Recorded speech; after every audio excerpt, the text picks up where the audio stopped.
Hello friends and my dear students, as we are studying material science and engineering, which is third semester BTech Mechanical Engineering syllabus of Rajasthan Technical University. In this series we have studied about structural imperfection, or you can say crystal imperfection or crystal defect in the last session of categories of crystal defects. So we have categorized the crystal defects into four categories, which are point defects, line defects, surface defect and volume defect. So today in this session we are going to describe or discuss in detail of all these various crystal defects. So let's get it started. So as you can see in the point defect, the first category is vacancies. So basically this vacancy denotes a position vacated by the parent metal atom. Okay, if there are some 5 to 10 atoms are constituting a metal atom or a parent metal atom, and one position of that particular metal atom is vacated, so that is called as vacancy, which will come in the category of point defect. Next is impurity. Impurity is also one of the point defect, which denotes a foreign atom existing in a parent metal lattice. If there is a parent metal lattice in between, so this impurity denotes means some foreign atom come in the parent metal lattice, that is called as impurities. Now self interstitiality, okay, so that denotes a parent metal atom existing at an interstitial site. Interstitial site means at removable site, that I will showcase you in the picture. Now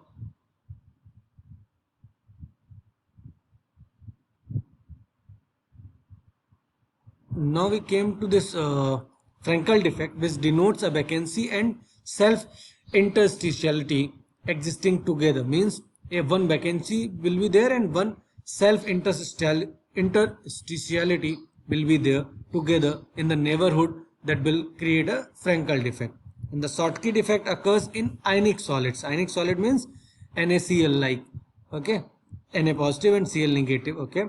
When a pair of cation and anion vacancies coexist, okay, means there is a space for, means there is one cation and anion is missing in that parent metal lattice, so those kind of defects will be called as Schottky defect.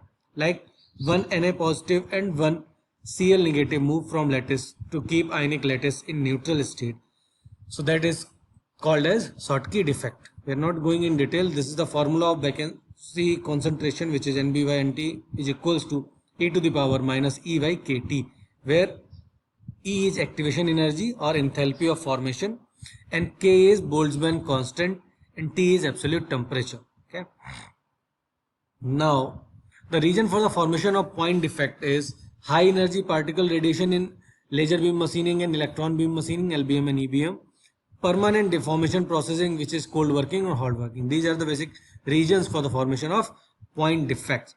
And basically this effect of point defects are, it is going to increase the tensile strength and hardness, and electrical resistivity is also going to be increased, and speed of phase transformation will also going to be increased with the help of these point defects.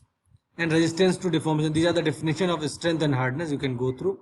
Now we came to this line defect. Line defect, the first part is dislocation. There are two dislocations are there in line defect: point dislocation, okay, another is edge dislocation and screw dislocation.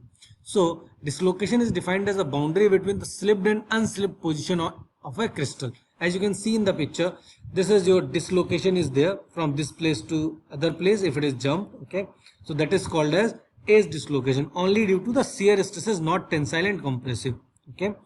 And the presence of dislocation is due to the partial planes. Some partial planes are coming in the picture, which will create your dislocation, and edge dislocation will occur only because of the shear stress. As you can see in the picture, edge dislocation is also called as asymmetric dislocation, because only in one side, left or right. As you can see in the picture, this is either in one side, either on the, this is positive edge dislocation, as you can see in the picture, this is negative edge dislocation on the bottom side of this, okay. So this is because of the partial plane dislocation, and this will also going to create some localized strain field, okay. Now I'm not going in depth of this because this is just a basic part of your third semester material science engineering curriculum. So now screw dislocation. It occurs when the discrete atomic plane to get transformed into the surface of helix around a dislocation line. Means this is a helical dislocation if you will find out in any kind of parent lattice. So that is, this is the original one and this is the dislocation plane. So in your dislocation plane you will find out your atoms are positioned in this screw shape. So this is called as screw dislocation, or screw dislocation is also of two types, clockwise and counterclockwise screw dislocation. Okay. Now we came to the surface defects. Surface defects, as you can see in the picture, first is low angle tilt boundaries. Okay. When two or more number of edge dislocations are piled up, when two or more edge dislocations are piled up one over other in a boundary, it results in the formation of surface defect known as low angle tilt boundary. Means low angle tilt boundary constitutes two or more number of edge dislocation in one plane. Okay, so this will give you the low angle tilt boundary. When two or more number of screw dislocations are existing in one over the other in the boundary, it results in low angle twist boundary. Okay, when one or two more than two screw dislocations are there in the picture, then you will get low angle twist boundary. Or if two or more edge dislocations are there in the picture, then you will get a low angle tilt boundary. Okay. Now, what are the twin boundaries? A crystallographic crystalline material is subjected to shear stress. A part of lattice may get distorted with respect to unslipped path. If slipped parts becomes a mirror image of unslipped parts above the two boundaries, such boundaries are called as twin boundaries. As you can see in the picture, left side of this and the right side of this are same. These are the mirror image. So these are the slipping boundaries, or you can say slipped part will be called as twist boundaries, which is another part of surface defects. Okay. Now we came to the grain boundaries. These are formed during the solidification first, and grain boundary is the junction between two randomly growing dendrites. As surface grain are going to be formed during the solidification, so the partition of that or junction between those growing dendrites are called as grain boundaries. Okay, these are few characteristics of grain boundaries.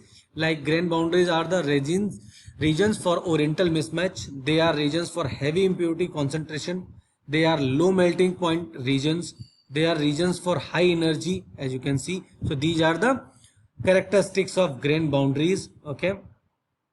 Now, creep failure and stacking fault. I am talking about the stacking fault next, which is the last part of your surface defect. So stacking fault are faults in the stacking sequence, like in FCC, as we have studied in the previous sessions, that FCC stacking sequence is ABC, ABC, ABC, while in SCP it is AB, AB, AB.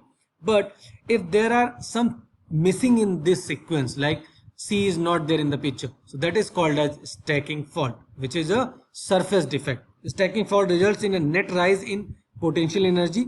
It will also create some potential energy rise, which is called as stacking fault energy. Okay, so this is the all crystalline defect or crystalline imperfections we have studied till now.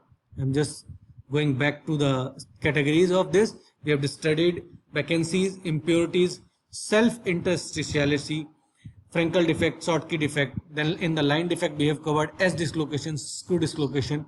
Then we jump to surface defect, which are low angle tilt boundaries. We have studied low angle twist boundary. We have studied grain boundaries. We have studied stacking fault. And at the last, we have to study volume defect. We have in the initial part of that session, I have told you that volume defect is because of the process. Like it is also a casting defect. So if there is any process induced effect, like if there is any mismatch in the parameter or fixing in the parameter of casting, so that will give you the volume defect. Okay, so in this way volume defect will come in the picture. So this session I have covered all the details of crystal defects in detail one by one. So go through it, and if you have any questions, just do comment on the video comment box, and you can also write on our mail. All the details are there on our YouTube channel. Thank you so much for patience hearing and watching this video of details of crystal defects. Till that time, if you have not subscribed, just subscribe YouTube channel of Engineering College Banswara and hit the bell icon for the more updates for different branches of engineering like civil, electrical, mechanical and computer science engineering. Thank you so much.